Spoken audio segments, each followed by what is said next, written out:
السلام عليكم ورحمة الله تعالى وبركاته. بسم الله ونحمده ونستعينه ونؤمن به ونتوكل عليه ونعوذ بالله ومن شرور أنفسنا ومن سيئات أعمالنا. من يهده الله فلا مضل له ومن يضلله فلا هادي له. ونشهد أن لا إله إلا الله وحده لا شريك له.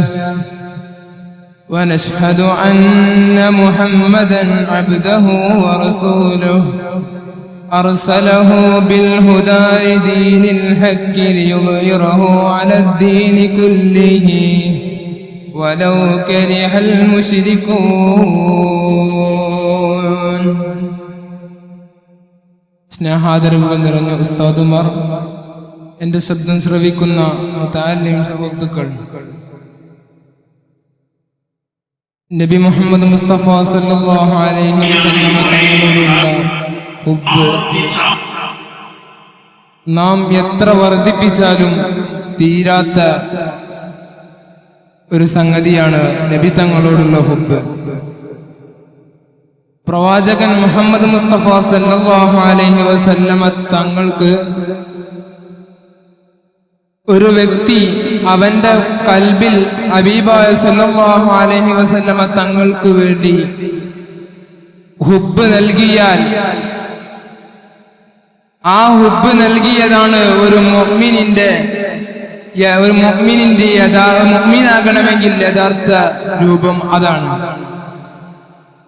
لا يؤمن أحدكم حتى أكون أحب إليه من والده وولده والناس أجمعين. ഒരാളുടെ മനസ്സിൽ ഹബീബായ സല്ലല്ലാഹു അലൈഹി വസല്ലം തങ്ങൾക്ക് വേണ്ടി എപ്പോഴാണ് അവൻ ഒരു ഹുബ്ബിന് വേണ്ടി ഇടം നൽകുന്നത്, ആ സമയം മുതലാണ് അവൻ മുഅ്മിനാണെന്ന് പറയുകയുള്ളൂ. കേവലം ഒരു കാട്ടിൽ കൂട്ടലല്ല മുഹബ്ബത്ത് എന്നുള്ളത്. കീശയുടെ മുമ്പിൽ അഹ്ലെ മുബാറക്കിന്റെ അസർ വെച്ചിട്ടാണ് മുഹബ്ബത്ത് എന്ന് പറയുന്നത്. മറിച്ച് തൊപ്പിയുടെ മുകളിൽ അഹ്ലെ മുബാറക്കിന്റെ അസറുണ്ട് എന്ന് വിചാരിച്ച നബി തങ്ങളോടുള്ള മുഹബ്ബത്തുണ്ട് എന്ന് പറയലല്ല യഥാർത്ഥ മുഹബ്ബത്ത്. നാം മുതഅല്ലിമീങ്ങളായ നമുക്ക് ഏറെ പ്രധാനപ്പെട്ട ഒരു കാര്യം കൂടിയുമാണ് യഥാർത്ഥ രൂപത്തിൽ മുഹബ്ബത്ത് പ്രകടിപ്പിച്ച് കാണിച്ചു കൊടുക്കേണ്ട, യഥാർത്ഥ രൂപത്തിൽ കാണിച്ചു കൊടുക്കേണ്ട ഒരു പദവി ഉള്ളവരാണ് നാം ഓരോരുത്തരും. ഹബീബായ സല്ലല്ലാഹു അലൈഹി വസല്ലം തങ്ങൾക്ക് വേണ്ടി അവന്റെ മനസ്സിലൊരു ഇടം അവൻ നൽകിയാൽ അവൻ ദുനിയാവിലും ആകേണ്ട ആവശ്യം അവനില്ല. അഅ്മാലുനാ ബൈനൽ ഖബൂലി വറദ്ദിഹാ. നാം ഓരോരുത്തരും ഇന്ന് അസർ നിസ്കരിച്ചവരാണ്. എന്നിട്ടാണല്ലോ ഈ മജ്‌ലിസിൽ വന്നിരിക്കുന്നത്. ആ അസർ നിസ്കാരം റബ്ബ് സുബ്ഹാനഹു വ തആല അവന്റെ അടുക്കൽ സ്വീകാര്യപ്രദമാക്കിയിട്ടുണ്ടോ എന്ന് നമുക്ക് പറയാൻ അവകാശമില്ല. നാം ഇന്ന് പള്ളിയിൽ വെച്ച് CM മർക്കസിന്റെ പള്ളിയിൽ വെച്ച് മഗ്‌രിബ് നിസ്കരിച്ചു. ആ മഗ്‌രിബ് നിസ്കാരം അല്ലാഹ് സ്വീകരിച്ചിട്ടുണ്ടോ എന്ന് പറയാനുള്ള ഗ്യാരണ്ടി അല്ലാഹ് നമുക്ക് തന്നിട്ടില്ല. എന്നാൽ ഇല്ലസ്സലാത ബിനബിയിൽ മുസ്തഫ മുഹമ്മദിൻ സല്ലല്ലാഹു അലൈഹി വസല്ലമ റബ്ബ് സുബ്ഹാനഹു വ തആല അവൻ തന്ന നാവ് കൊണ്ട് ആ ഹബീബായ തങ്ങളുടെ മേലിൽ ഒരു സലാത്ത് ചൊല്ലിയാൽ അവൻക്ക് നാളെ ആഖിറത്തിൽ വെച്ച് എടുത്ത് കാണിക്കാൻ പറ്റുന്ന വലിയ അമലാണ് കേട്ടോ.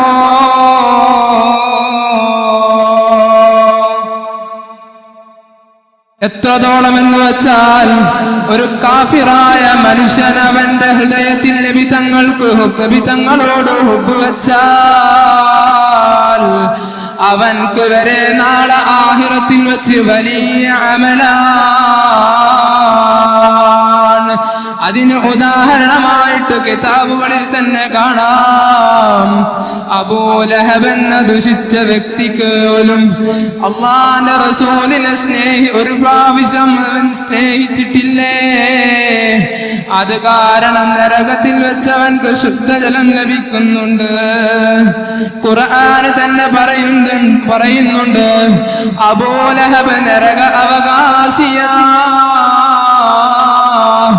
تبت يدا أبي لهب وتب ما أغنى عنه ماله وما كسب سيصلى نارا ذات لهب.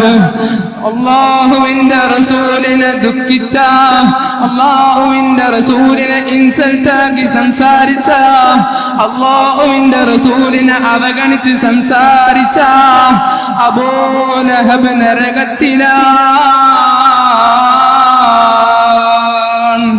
എന്തേ അബൂലഹബിനെ നരക അവകാശിയാവാൻ കാരണം? നബി സല്ലല്ലാഹു അലൈഹി വസല്ലമ തങ്ങളുടെ ജീവിതത്തിലെ കുടുംബക്കാരെ വിളിച്ചു വരുത്തി നമ്മുടെ ഇസ്ലാമിനെ കുറിച്ച് പറഞ്ഞു കൊടുക്കാറുണ്ട്. ആ സമയത്ത് ആ സദസ്സിലേക്ക് അബൂലഹബ് കടന്നു വരുന്നു. എന്നിട്ട് ഹബീബായ തങ്ങളുടെ നേരെ ചൂണ്ടിക്കാണിച്ചു പറയുകയാണ് തബ്ബല്ലക യാ മുഹമ്മദ്, തബ്ബല്ലക യാ മുഹമ്മദ്. ഓ മുഹമ്മദേ, നീ നശിച്ചു പോകട്ടെ, നീ നശിച്ചു പോകട്ടെ. ഇത് പറഞ്ഞ അബൂലഹബിന് അല്ലാഹു സുബ്ഹാനഹു വ തആല മറുപടിയായിട്ട് അല്ലാഹുവാണ് നൽകുന്നത്. അബൂലഹബേ, ആ ലോകത്തിന്റെ നേതാവ് നശിച്ചു പോകട്ടെ എന്നയോ അല്ലാഹുവിന്റെ റസൂൽ നശിച്ചു പോകട്ടെ എന്നയോ?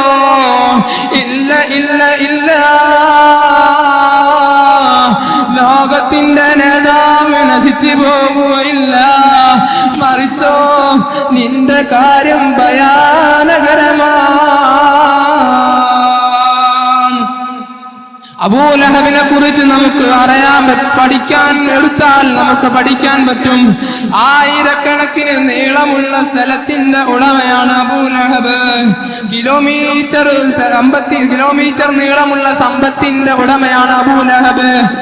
ആ അബൂലഹബിനോട് അല്ലാഹ് പറയുകയാണ്, നിനക്ക് സമ്പത്തുണ്ട് എന്ന് വിചാരിച്ച് എന്റെ അടുക്കൽ നിനക്ക് സലാമത്തില്ല. കാരണം നീ അവഗണിച്ച് സംസാരിച്ചത്, നീ ദുഃഖിതനാക്കിയ കൽബ് അല്ലാഹുവിന്റെ റസൂലിന്റെ കൽബാണ്. അങ്ങനത്തെ നിനക്ക് എന്റെ അടുക്കൽ രക്ഷയില്ല.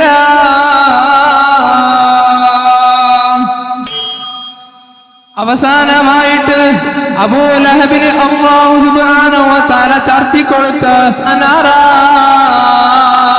നരക അവകാശിയാണ് അബൂലഹബ്. ആ നരക അവകാശിയായ അബൂലഹബിനടക്കം നരകത്തിൽ വെച്ചിട്ട് അവന്റെ കൈയിന്റെ വിരലിന്റെ ഇടയിലൂടെ വെള്ളം ലഭിക്കുന്നുണ്ട്. എന്നാൽ ഹബീബായ സല്ലല്ലാഹു അലൈഹി വസല്ലമ അബൂലഹബിനെ ഒരിക്കൽ സ്വപ്നത്തിൽ കാണുകയാണ്.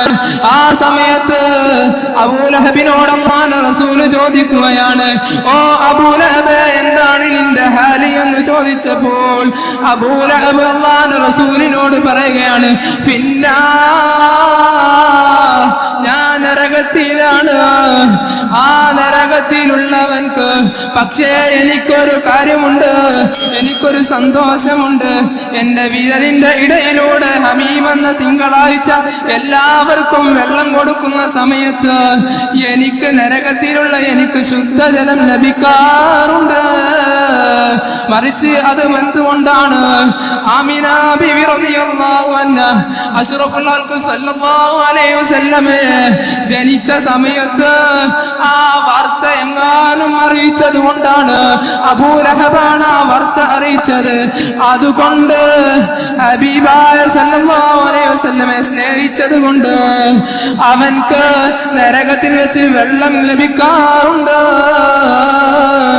നാം ഒന്ന് ചിന്തിച്ചു നോക്കണം. റബീഉൽ അവ്വൽ മാസം വരുമ്പോ നാം എല്ലാവരും നമ്മുടെ വീട് അലങ്കരിക്കാറുണ്ട്, വയ്യോരം ചുറ്റും വൃത്തിയാക്കാറുണ്ട്. എന്തിനു വേണ്ടിയാണ് അതൊക്കെ? അല്ലാഹുവിന്റെ റസൂലിനെ സ്വീകരിക്കാനാണ്. അതിനുവേണ്ടി സമ്പത്ത് ചെലവഴിച്ചാൽ വെറുതെയാകൂല, അത് നഷ്ടപ്പെടൂല. നിങ്ങളെല്ലാവരും ഹബീബായ തങ്ങളെ നല്ലവണ്ണം ഹുബ്ബ് വെക്കണം. ഹുബ്ബ് വെച്ച് നമുക്ക് അല്ലാഹുവിന്റെ റസൂലിനെ ഒരിക്കലെങ്കിലും സ്വപ്നത്തിൽ കാണാൻ അല്ലാഹ് വിധി നൽകുമാറാകട്ടെ. ഞാൻ എന്റെ വാക്കുകൾക്ക് വിരാമം കുറിക്കുകയാണ്. വആഖിറു ദഅ്വാനാ അൽഹംദുലില്ലാഹി റബ്ബിൽ ആലമീൻ. അസ്സലാമു അലൈക്കും വറഹ്മത്തുള്ളാഹി തആല വബറകാതുഹു.